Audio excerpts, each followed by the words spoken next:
Good morning दोस्तों, नमस्कार। आज हम लोग प्रैक्टिस सेट तीसरा इस वीडियो में पढ़ेंगे और इसके पिछले वीडियो में प्रैक्टिस सेट 2 सेकेंड दूसरा वीडियो में हम लोग प्रैक्टिस सेट दूसरे में क्वेश्चन नंबर 15 प्रश्न नंबर 15 तक पढ़ चुके हैं और आज प्रैक्टिस सेट तीसरा रहेगा और इसमें क्वेश्चन नंबर प्रश्न 16 से इस वीडियो में पढ़ेंगे। तो देखिए 16 है प्रश्न 16।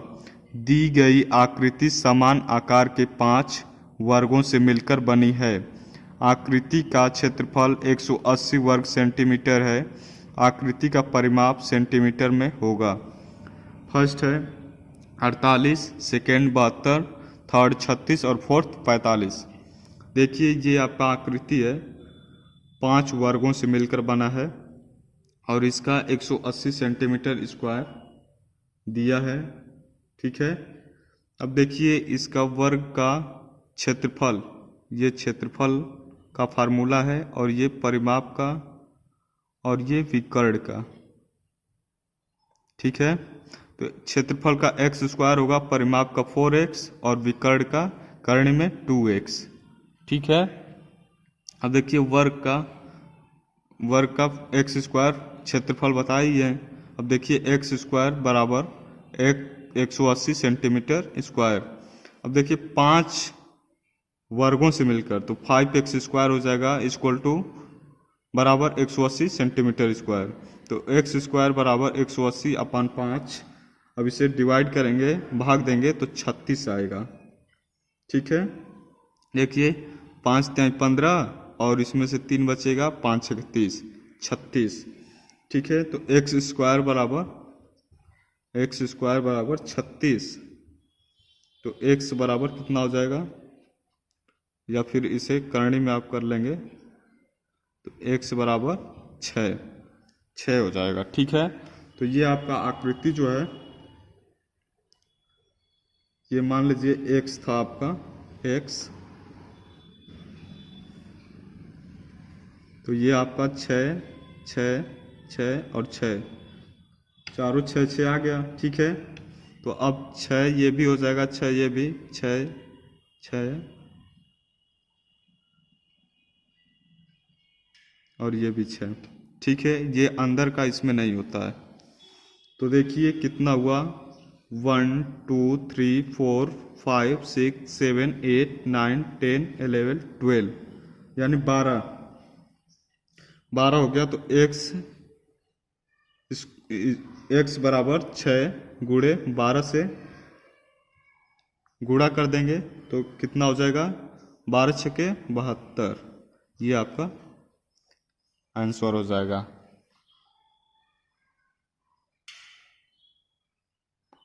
ऑप्शन दूसरा सही है।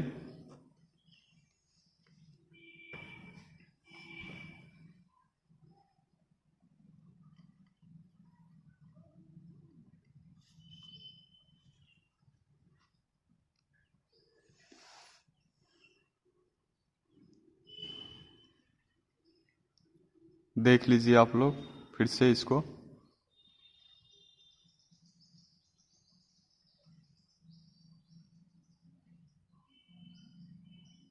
चलिए नेक्स्ट क्वेश्चन देखिए, क्वेश्चन 17 है।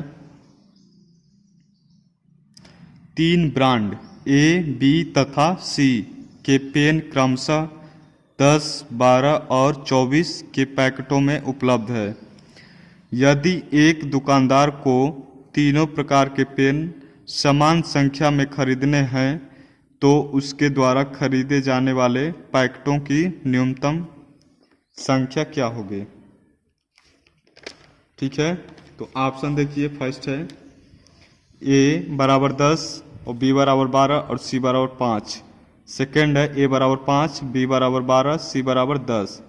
थर्ड है A बराबर 10, B बराबर 5 और C बराबर 12। फोर्थ है, ये फोर्थ है, A बराबर 12, B बराबर 10 और C बराबर 5। तो तो देखिए इसे मैं दो टाइप से आपको बताएंगे, ठीक है। तो इसे पहला देख लीजिए, जिससे थोड़ा बहुत अगर गणित आती होगी तो इस तरह से वो कर लेंगे। देखिए इसका पहले एलसीएम लेंगे, क्या है 10, 12 और 24, ठीक है। 2 5 10, 2 6 12 और 12 दूना के 24, फिर 2 से 2 3 6, 2 6 12, फिर 2 से 2 3 6, फिर 3 से 1 1, फिर 5 से 1 1 1। क्या हुआ एलसीएम इसका? 2 दूना के 4, 4 दूना की 8, 8 तिरिके 24, 24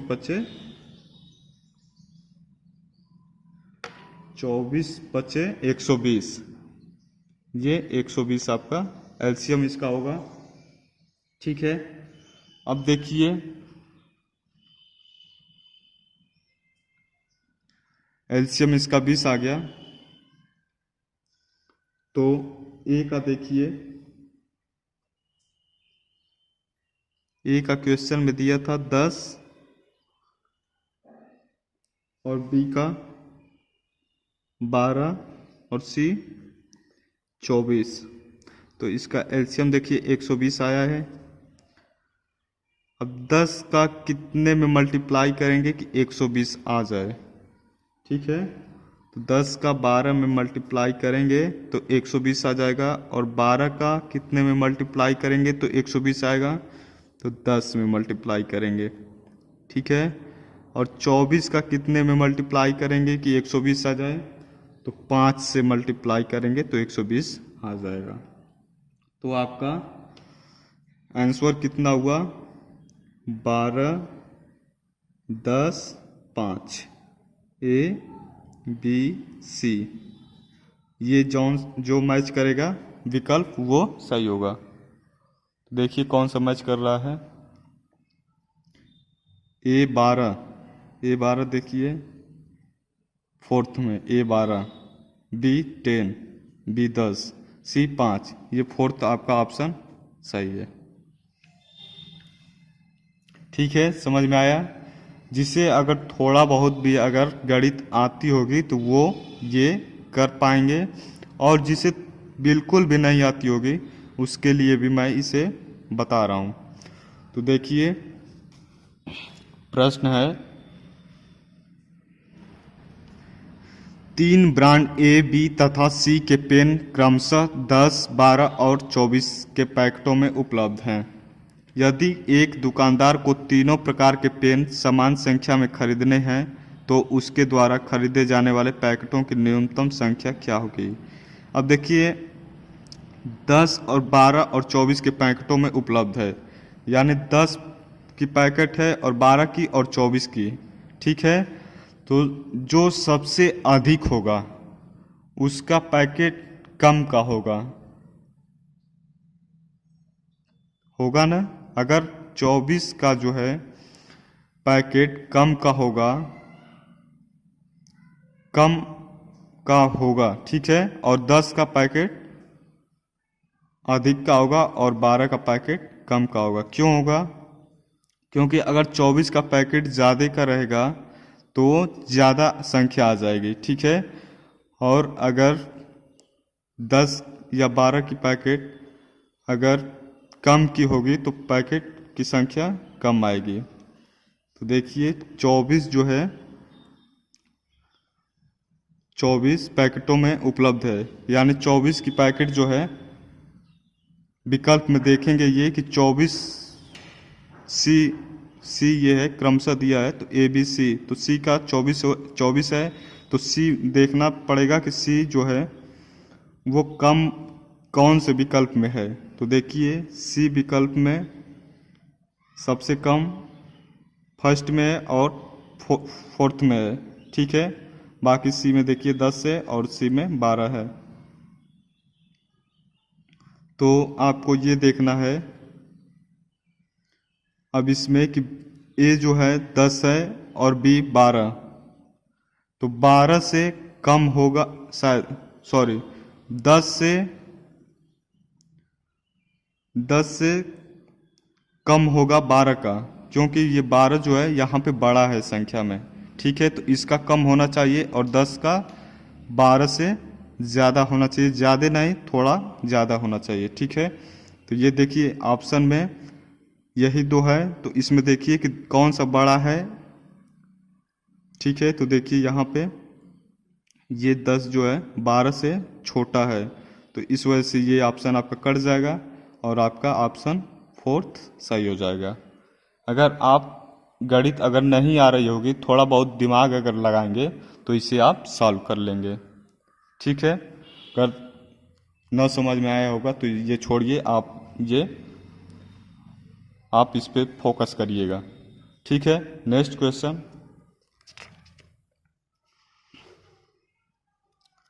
देखिए 18 है। एक वर्ग की भुजा 4 सेंटीमीटर है, इसे काटकर 4 बराबर वर्गों में विभाजित किया गया है, प्रत्येक छोटे वर्ग का क्षेत्रफल क्या होगा। एक वर्ग है जिसकी भुजा 4 सेंटीमीटर है, इसे काटकर 4 बराबर वर्गों में विभाजित किया गया है, ठीक है।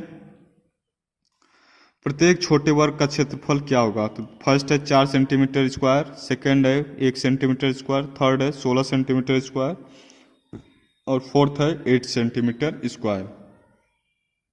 तो देखिए वर्ग का क्षेत्रफल क्या होता है, फार्मूला देखिए, वर्ग का क्षेत्रफल, ये आपका वर्ग का क्षेत्रफल होता है एक्स स्क्वायर, यानी एक्स और एक्स इंटू एक्स, ठीक है। तो देखिए भुजा का दे दिया है 4 सेंटीमीटर है, ठीक है। तो इसे 4 का स्क्वायर या 4 गुणे 4 लिख सकते हैं, ठीक है। अब देखिए इसे काट कर 4 बराबर वर्गों में विभाजित किया गया है, तो अब इसे 4 से आप भाग दे दीजिए, क्योंकि 4 बराबर वर्गों में विभाजित किया गया। विभाजित करना मतलब काट दिया गया है, और 4 से जब आप इसे डिवाइड कर देंगे तो ये बराबर बराबर भागों में कट जाएगा, ठीक है। तो अब डिवाइड करेंगे इसको, तो देखिए ये 4 से 4 कट जाएगा। अब आपका क्या बचा, 4 सेंटीमीटर स्क्वायर। इस सेंटीमीटर स्क्वायर क्यों, क्योंकि ये एरिया में दिया है, ठीक है, एरिया स्क्वायर दिया है। चलिए देख लीजिए इसे एक बार और मैं समझाने की कोशिश कर रहा हूँ। एक वर्ग की भुजा 4 सेंटीमीटर है, इसे काट कर 4 बराबर वर्गों में विभाजित किया गया है, प्रत्येक छोटे वर्ग का क्षेत्रफल क्या होगा। फर्स्ट है 4 centimetre square, second 1 centimetre square, third है 16 सेंटीमीटर स्क्वायर और फोर्थ है 8 सेंटीमीटर स्क्वायर। देखिए वर्ग का क्षेत्रफल होता है, वर्ग का क्षेत्रफल ये फार्मूला है एक्स स्क्वायर होता है, ठीक है। इसे आपको याद करना पड़ेगा। अब एक्स स्क्वायर को हम एक्स गुणे एक्स भी लिख सकते हैं, ठीक है।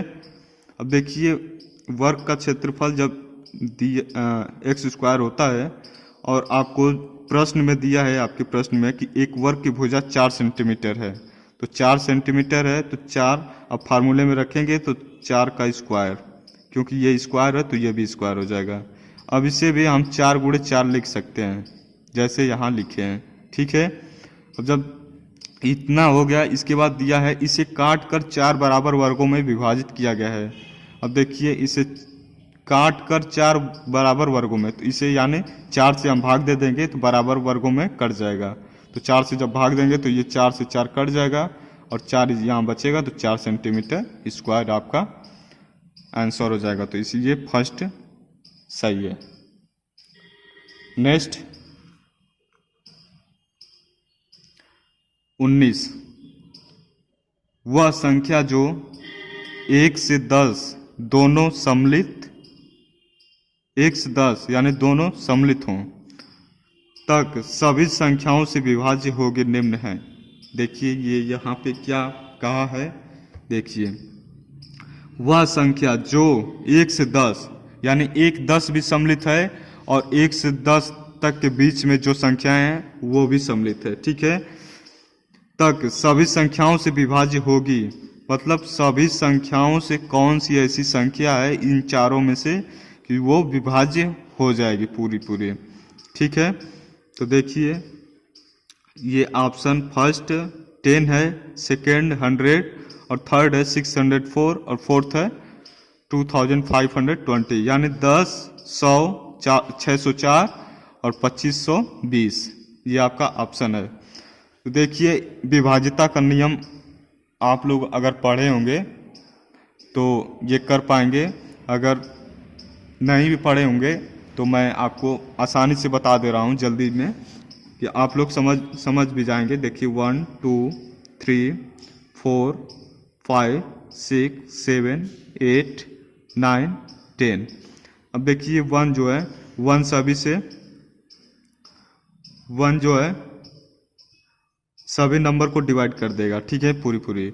और 2 जो है लास्ट का जो है लास्ट में अगर सम संख्या है या 0 है तो वो 2 से पूरी पूरी विभाज्य हो जाएगी। तो ये देखिए ये भी हो जाएगा 0 है, ये भी हो जाएगा 0 है और ये भी हो जाएगा, ये सम संख्या है लास्ट का नंबर, ठीक है। और ये भी हो जाएगा, यानी 2 से सभी हो जाएंगे और 1 से भी सभी।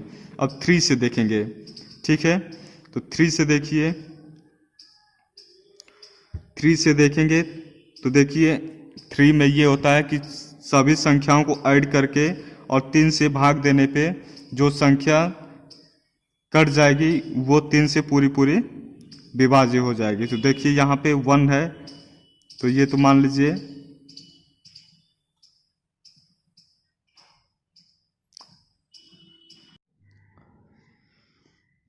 देखिए 3 से देखेंगे, 3 से अगर 3 9 से अगर डिवाइड हो जाए तो लगभग सभी से डिवाइड हो जाएंगे। तो देखिए 6 और 4 ये 10 है, 6 और 4 10 है, तो 10 जो है 3 से डिवाइड करेंगे तो ये पूरा पूरा डिवाइड नहीं हो पाएगा, कट नहीं पाएगा। यहाँ पे देखिए ये 1 है, ये भी नहीं, और ये 1 है, ये भी नहीं। अब यहाँ देखिए 2 और 5, 2 और 5 ये 7, 7 और 2 9, 9 3 से डिवाइड हो जाएगा और 9 से भी डिवाइड हो जाएगा, यानी पूरा पूरा 9 से और 3 से भी कट जाएगा, ठीक है। 10 से भी कट जाएगा क्योंकि लास्ट में 0 है। और 8 से ये होता है लास्ट का 3 डिजिट, लास्ट का 3 डिजिट अगर कट जा रहा है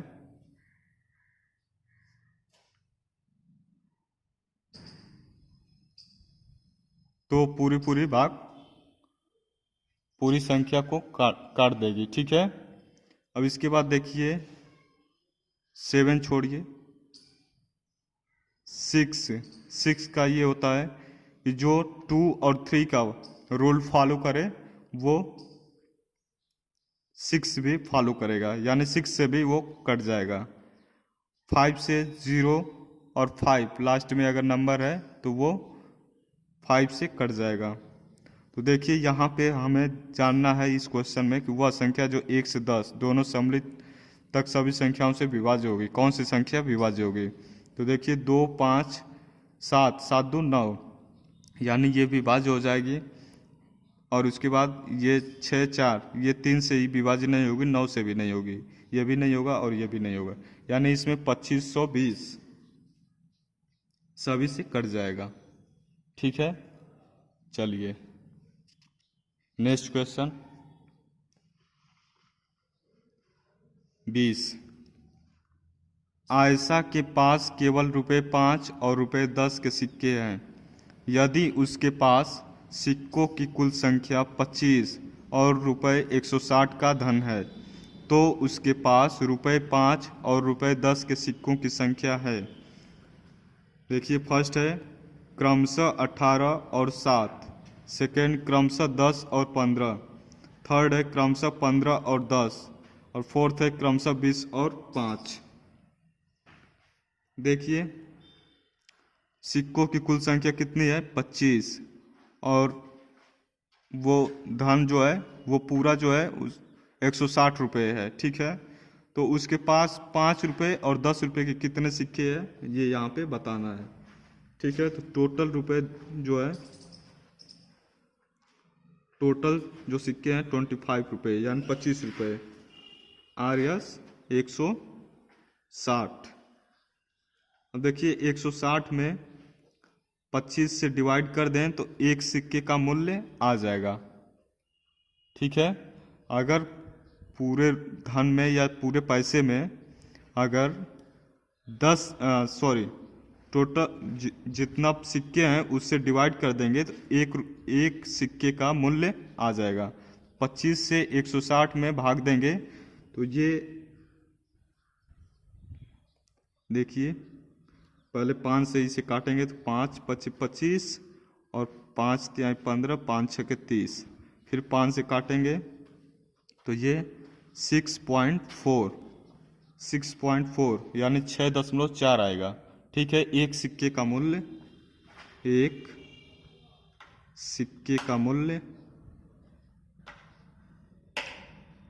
6.4। ठीक है, एक कॉइन्स का मूल्य 6.4 आ गया। तो देखिए 5 का है और 10 का है। ठीक है, और ये 6.4 है। ठीक है, अब ये देखिए एलिगेशन से ये लग रहा है एलिगेशन फार्मूले पे। तो देखिए ये यहाँ पे पॉइंट है और यहाँ पे पॉइंट नहीं है, तो इस पॉइंट को हटा देंगे तो यहाँ 0 बढ़ा लेंगे और यहाँ 0 बढ़ा लेंगे। अब यहाँ देखिए माइनस करेंगे तो ये देखिए 7 हो जाएगा।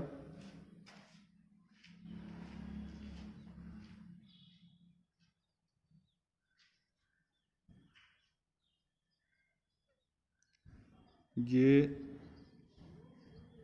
14 और ये 36। ठीक है, ये 14 हो जाएगा और ये 36 हो जाएगा। ठीक है, अब इसे 2 से काटेंगे तो कट जाएगा, ये 7 हो जाएगा और ये 18 यानी 5 का जो है उसके नीचे वाला होगा और 10 के जो नीचे वाला वो उसका होगा। तो 5 का सिक्का 18 रहेगा और 10 का सिक्का 7 यानी 18 और 7, क्रमशः 18 और 7 कौन सा है? विकल्प फर्स्ट, क्रमशः 18 और 7 ये आपका आंसर होगा। देखिए एक बार और इसे, आयशा के पास केवल ₹5 और ₹10, केवल ₹5 और ₹10 के सिक्के हैं। यदि उसके पास सिक्कों की कुल संख्या 25 और ₹160 है तो उसके पास ₹5 और ₹10 के सिक्कों की संख्या क्या है? यानी सिक्कों की संख्या आपसे पूछा है।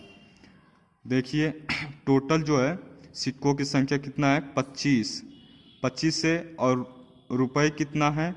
160। अब देखिए रुपए में अगर सिक्के से भाग दे दें तो एक सिक्के का मूल्य आ जाएगा। अब देखिए रुपए 160 है और सिक्के 25 हैं, तो ये भाग देंगे तो 6.4 आएगा। ठीक है, अब इसे हम एलिगेशन मेथड से करेंगे, अनुपात समानुपात। तो देखिए ये 5 और ये 10, 5 के सिक्के और 10 के सिक्के। अब ये 6.4 है। अब जब ये दशमलव हटाने के लिए हटाएंगे तो यहाँ 0 1 बढ़ा लेंगे और यहाँ भी 1 0 बढ़ा लेंगे। अब यहाँ से देखिए माइनस करेंगे तो ये 36 और ये 14, 2 से डिवाइड करेंगे तो ये 18 और ये 7, यानी 18 और 7, 5 के 18 सिक्के और 10 के 7 सिक्के। ठीक है, चलिए नेक्स्ट क्वेश्चन। मान 21 है, मान ज्ञात कीजिए 17.5 × 3 -21 भागे 7 -3 × 12.5। 17.5 × 3 माइनस 21/7 माइनस 3 गुणे 12.5। देखिए ऑप्शन इसका है 52.5, 12, 120 और 12। तो देखिए कैसे इसे सॉल्व करते हैं। इसे सबसे पहले बॉडमास नियम से सॉल्व किया जाता है। तो देखिए बॉडमास जो है, बॉडमास यही है, बी से होता है ब्रैकेट, यानी ब्रैकेट को पहले सॉल्व करते हैं। इसके बाद ऑफ, ओ से ऑफ, ऑफ मतलब का, फिर उसके बाद का को सॉल्व करते हैं। ये आपको आगे क्वेश्चन में मिलेंगे इस तरह के। डी से होता है डिवीजन, और डिवीजन का मतलब भाग, भाग उसके बाद, इसके बाद एम, एम से मल्टीप्लाई, मल्टीप्लाई यानी गुणा, गुणा करेंगे। इसके बाद ए से एडिशन, इसके बाद मल्टीप्लाई के बाद एडिशन यानी जोड़, जोड़ करेंगे। इसके बाद सब्सट्रैक्ट यानी घटाना, इसके बाद लास्ट में घटाना करेंगे। तो देखिए यहाँ पे ब्रैकेट है नहीं, का नहीं है, क्या है, भाग। तो पहले भाग करेंगे। तो देखिए 17.5 गुणे 3 माइनस, अब यहाँ भाग करेंगे तो 21 का 7 में भाग देंगे तो कितना हो जाएगा, 3 बार जाएगा, माइनस 3 गुणे 12.5। अब यहाँ देखिए कॉमन ले लेंगे, कॉमन ले लेंगे। देखिए यहाँ भी 3 है, इसमें भी 3 है, ठीक है। या फिर इसे ऐसे कर ले रहे हैं, देखिए इसका डिवाइड करेंगे इसमें तो 3 × 5 = 15, 15 को 5 हासिल 1, 3 × 7 = 21, 21 × 1 = 22 को 2 हासिल 2, 3 × 1 = 3, 3 × 2 = 5।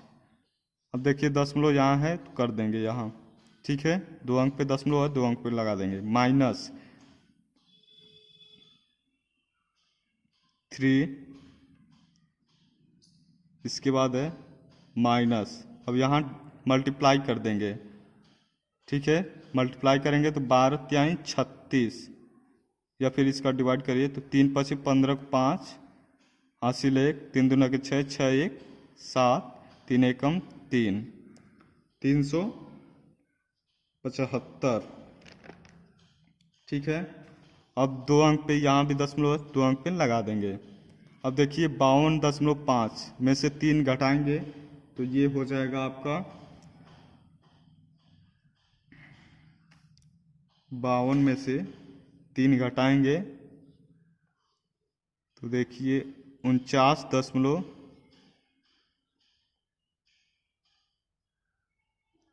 या फिर ऐसे देखिए -3 और -37.5, ये आपका हो जाएगा 52.5 माइनस ये -3 है और -37.5, तो ये ऐड हो जाएगा तो 40.5। अब इसे देखिए -5 इसमें भी है, -5 इसमें भी है। अब सीधा सीधा आप 52 में से 40 घटा देंगे तो 12 आ जाएगा, ठीक है। तो 12 आपका आंसर होगा, ठीक है। ये थोड़ा टाइम लग रहा है लेकिन आपको आसानी मतलब आसान तरीका बता रहे हैं कि इस तरह से सॉल्व करेंगे तो जल्दी से हो जाएगा एग्ज़ाम में, ठीक है। इस तरह से आप करेंगे। चलिए आज के लिए बस इतना ही। सॉरी, एक और क्वेश्चन है, इसे भी देख लें। 22, एक बाग के वृक्षों में नीम के वृक्षों की संख्या 1/6वां भाग है। आधे वृक्ष अशोक के हैं और शेष यूकेलिप्टस के हैं। यदि नीम के वृक्षों की संख्या 5 है तो बाग में यूकेलिप्टस के कितने वृक्ष हैं? फर्स्ट है 5, सेकंड 10, थर्ड है 15 और फोर्थ है 20। देखिए क्वेश्चन को एक बार और पढ़ें, ठीक है। एक बाग के वृक्षों में नीम के वृक्षों की संख्या 1/6वां भाग है। आधे वृक्ष अशोक के हैं और शेष यूकेलिप्टस के हैं। यदि नीम के वृक्षों की संख्या 5 है तो बाग में यूकेलिप्टस के कितने वृक्ष हैं? तो देखिए नीम के जो है, नीम के कितने हैं? 1/6, 1/6वां यानी 1/6। 6। अशोक के कितने हैं? अशोक के आधे, अशोक आधे वृक्ष अशोक के, तो अशोक के 1/2। यूकेलिप्टस, यूकेलिप्टस ये कितना है? यूकेलिप्टस के कितने हैं ये पूछा है। तो देखिए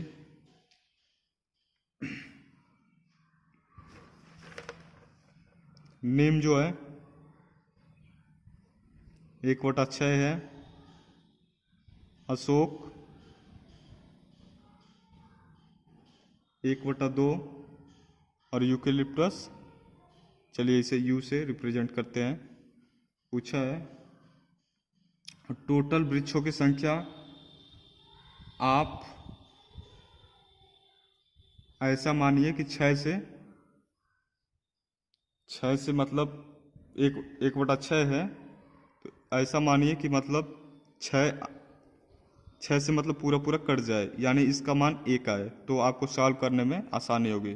तो इसे हम मान लीजिए टोटल वृक्षों की संख्या, टोटल वृक्षों की संख्या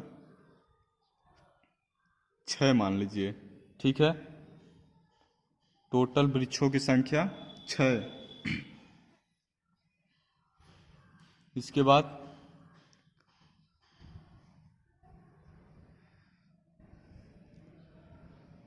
जब टोटल वृक्षों की संख्या आप मान लिए तो क्या करेंगे? 6 से यानी 6 में डिवाइड करेंगे, 6 से 6 में डिवाइड करेंगे तो आपका आ जाएगा 1, ठीक है। अब 1/2 से डिवाइड करेंगे, 1/2 से या फिर 2 से भाग देंगे 6 में तो 3 आएगा, ठीक है। अब जब 3 और 1 4 ये हो गया, 6 में से 4 हो गया, तो यूकेलिप्टस कितने हुए? 2, ठीक है। और 2 जब ये हो गया तो 1 बराबर जो है नीम का जो है संख्या 5 दे दिया है, 5 पहले से दे दिया है, तो 1 में कितने से मल्टीप्लाई करने पे 5 होगा? 5 से। और 3 में मल्टीप्लाई करेंगे 5 से, कितना हो जाएगा? 15। इसके बाद 2 में 2 में 5 से 2 में भी करेंगे तो ये हो जाएगा 10, यानी यूकेलिप्टस के कितनी संख्या है? 10। यूकेलिप्टस के कितने संख्या? 10। ये आपका आंसर होगा, ठीक है। पूछा क्या था? है तो बाग में यूकेलिप्टस के कितने वृक्ष हैं? यूकेलिप्टस के सेकंड 10, सही है, ठीक है। अभी एक तरीका मैं आप लोगों को और बता रहा हूं, देखिए ये नीम, अशोक और यूकेलिप्टस, नीम की संख्या जो है 5 दिया है और ये 1/6 है और ये आधा है, ठीक है।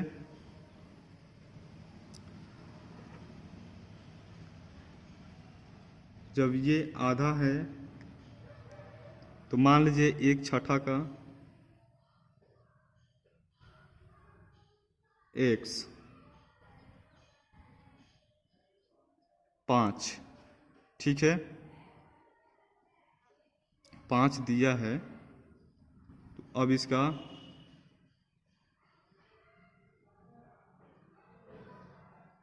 देखिए 6×5 30, 30 हो गया, x बराबर 30, इसका मल्टीप्लाई हो जाता है, ठीक है। तो टोटल वृक्ष की संख्या 30 आ गया। टोटल वृक्ष की संख्या पेड़ों की 30 आ गया। तो जब 30 टोटल संख्या आ गया तो अशोक का कितना है? आधा है, तो तो आधा करेंगे तो ये 15, अशोक का 15 हुआ, ठीक है, और इसका 5 दिया ही है तो कितना हुआ 20। अब बचा कितना, टोटल 30 है, 30 में से 20 माइनस करेंगे तो कितना आएगा 10। तो यूकेलिप्टस के कितने हुए 10। ऐसे भी हो गया, ठीक है। चलिए एक क्वेश्चन और बचा है, एक प्रश्न और बचा है।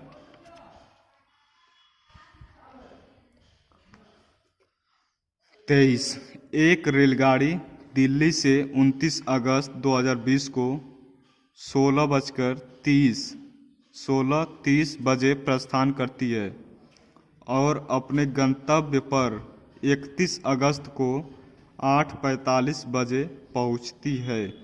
इस यात्रा का कुल समय है। इस यात्रा का कुल समय है। एक रेलगाड़ी जो है दिल्ली से 29 अगस्त 2020 को 4:30 पर प्रस्थान करती है। तो देखिए 29 अगस्त को कितने बजे, 16:30, यानी 16 क्यों दिया है, ये शाम का टाइम है, ये 24 घंटे में कन्वर्ट है और ये शाम का टाइम है। अगर ये 4:30 दिया होता तो ये AM रहता और सुबह का टाइम होता, ठीक है। और 31 अगस्त 2020 को फिर वो 8:45 बजे पहुंचती है। 8:45 बजे वो पहुंच जाती है। इस यात्रा का कुल समय आपसे पूछा है, ठीक है। तो देखिए 29, 30, 31 यानी 2 दिन का समय, ठीक है।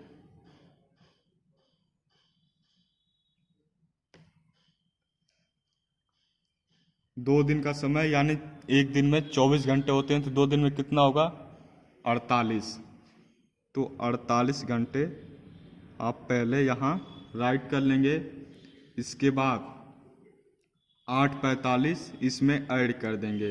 8:45 क्योंकि 8:45 पे ये पहुँचती है, तो 8:45 इसमें ऐड करेंगे, ठीक है। तो ये देखिए 5, 4, 8, 8, 16 को 6 और 4, 56 घंटा 45 मिनट, ठीक है।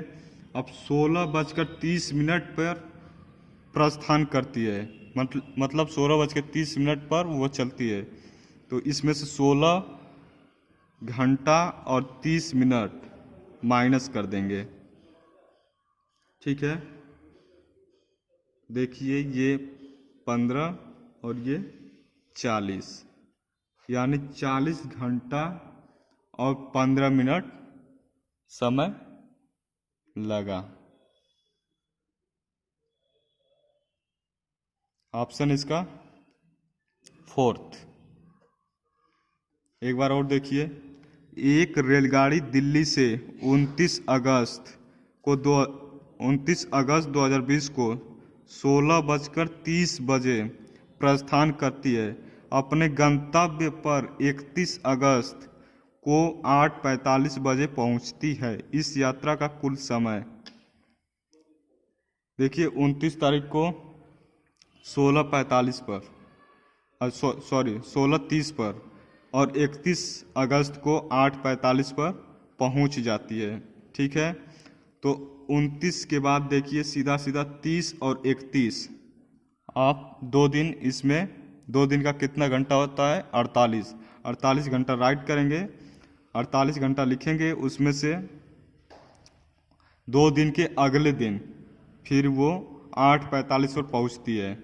2 दिन के अगले दिन 8:45 पर, तो 8:45 उसमें ऐड करेंगे और 8:45 ऐड करेंगे तो 56 घंटा और 45 मिनट आएगा। उसमें से शाम को वो 4:30 पे चली थी तो वो माइनस कर लेंगे, तो शाम को 16:30, 16 घंटा 30 मिनट माइनस करेंगे तो 40 घंटा और 15 मिनट, 40 घंटा और 15 मिनट, ये आपका आंसर हो गया।